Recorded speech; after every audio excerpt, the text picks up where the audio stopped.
Charlie Chaplin, a frequent guest, clowns in the garden with the lady of the house.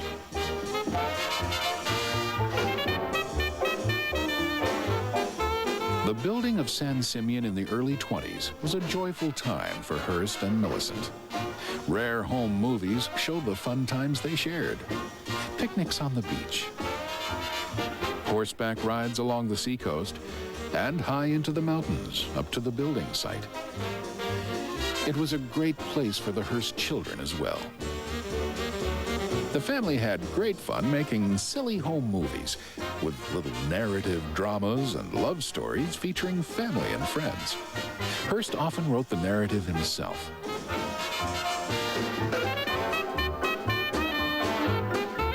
Hearst even wrote a little song and did a little jig. It was the early 20s, and life was carefree. There were joyous, loving times for Hearst and Millicent. In 1925, the Hearst family celebrated Christmas in Casa Grande for the first time. Hearst always loved Christmas, loved to play Santa Claus. It was a warm and special time.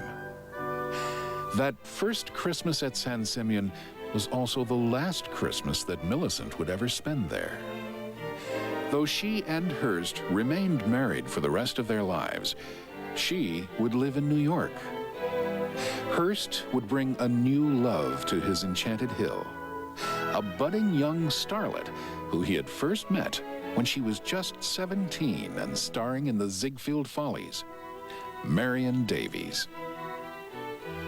Coming up as America's Castle. In San Simeon, William Randolph Hearst had truly created a masterpiece.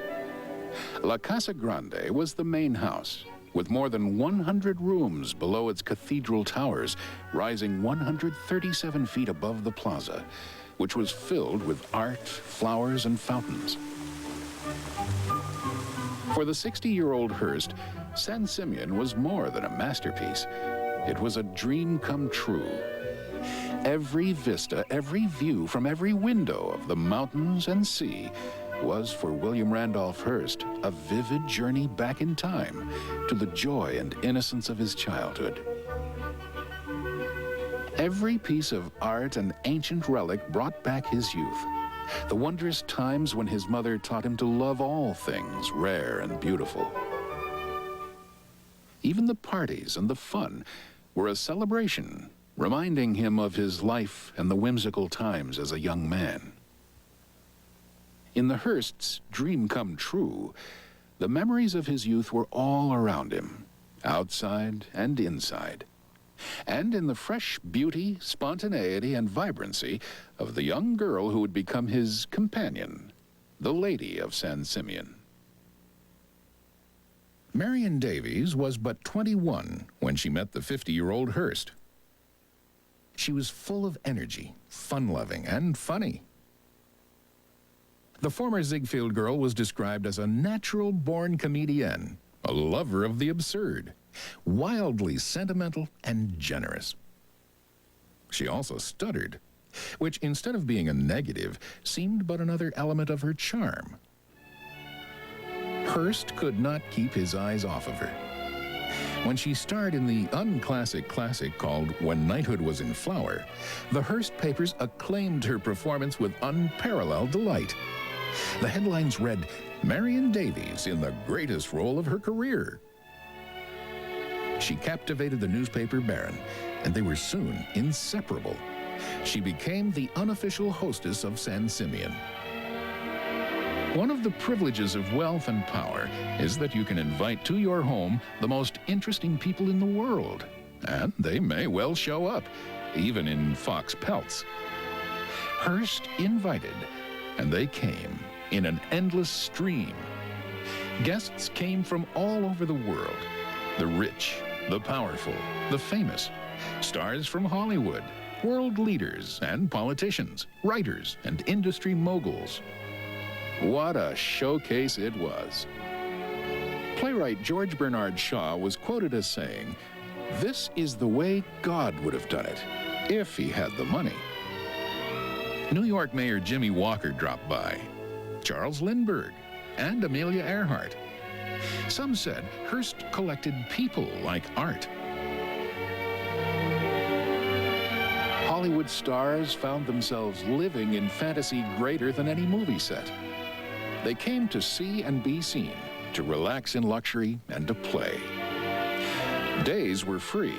The guests could do pretty much as they wished, perhaps riding out into the countryside where they might run into Hearst with his old pal Pancho, whose father originally sold the land to the Hearst family. The estate also featured 2 tennis courts, where Hearst might also be found racket in hand, as well as great stars like Chaplin, and some pretty great tennis players like Billy Tilden and Helen Wills. Tiring of tennis, the guests might go beneath the courts, directly beneath them, and fill the senses with another of the wonders of San Simeon, the Roman pool. The sun falls through skylights cut into the tennis courts above and onto a diving platform high above the water. Tiles made of deep blue Venetian glass and hammered gold were laid by hand on every wall, ceiling, and floor, creating a magical mosaic of color in the soft, warm light of alabaster lamps. The first glimpse of the Neptune pool touched emotions like a great symphony. The harmonies of man and nature rising in magnificence. The white marble pool is framed with the facade of a Greek temple, with carved images of Neptune and Roman colonnades that open to the majestic mountains beyond. It is surely one of the most dramatic and beautiful outdoor pools ever designed. Morgan brought in the marble from Vermont, the statuary from French sculptor Charles Cassou, and the water from Mountain Springs, 345,000 gallons of it, heated by oil furnaces. The Neptune pool, which is this very fabulous piece of design in front of the main building with the guest houses around it, is really an example of the tremendous conflicts that developed in the design of San Simeon. I think the design was changed at least 4 or 5 times. It was enlarged. It started out as much smaller. Hearst, off somewhere or another, would telegram back, "I've got a new idea. Change this, change that." And of course, construction would have been far along. They'd have to rip it all out and start all over again. There were actually 3 versions of the pool. First, it was a smaller decorative reflecting pool. But the Hearst boys wanted a place to swim, and so it was expanded and then added to yet again. But Hearst's children weren't the only ones in need of a place to swim. Well, Mr. Hearst was very fond of his pets. He had dachshunds for many, many years. And they had the free reign of the place. They could run where they wished most of the time. And at times they'd head up to the main terrace, and on warm days especially tended to hop into the pond on the main terrace. And with those short legs, they could manage to get in, but they couldn't get back out. And the groundskeepers got tired of always having to go in and rescue the dachshunds and scoop them out. And they fashioned that small ramp that you see so those dachshunds could easily make their way out after a swim. Guests were free during the day, but they all were expected to gather in the evening with their host. Each evening, the visitors entered the Grand Assembly Hall across Pompeian tiles through an ancient gilded Spanish doorway. The hall is the largest room on the estate, 83 feet long, 31 feet across, dominated by a massive 16-foot-high French fireplace and 15th century art. Huge 500-year-old Flemish tapestries loom above the guests, and hand-carved Italian choir stalls from the Renaissance line the walls as a background to the 15th century Madonna and Child. The guests gathered and greeted, gossiped, and played games like Monopoly or jigsaw puzzles, and waited for the lord of this castle to appear. Suddenly, out of nowhere, Hearst was in their midst, with Miss Davies on his arm, and sometimes his dachshund Helen at his heel. he stepped into the room from a hidden elevator, what he called his little joke. It was the formal beginning of the night's festivities. When Hearst invited a group of guests here, he generally invited relatively small groups, a dozen or so people. And they were free to do what they liked during the day, to enjoy the tennis courts or the swimming pools, maybe to go horseback riding, just to kind of relax in the beautiful surroundings. They were expected to get together in the assembly room in the evenings for a cocktail hour, and Hearst would meet them there sometime before 9 o'clock. And at about 9 o'clock, they would go into the refectory, or the dining room for the estate, and there they would find their seats by place card. And generally, the newest guests or the most recent arrivals were seated nearest their host. And then as their stay progressed or wore on, they might find their place card moving away from their host. Hearst sat in the center of the huge table, Miss Davies directly across, with the favored elite nearby him. A visiting Vanderbilt once asked him why he did not sit at the head of the table. Hearst answered, "Where I sit is the head of the table." Quite a camp dining room it was. 2,000 square feet of eloquence beneath colorful Sienese banners and a hand-carved ceiling.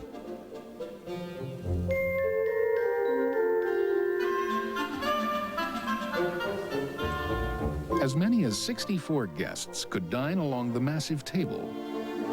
Drinking was allowed, but Hearst did not like drunks, and those who exceeded a 2-drink limit might well not be invited back.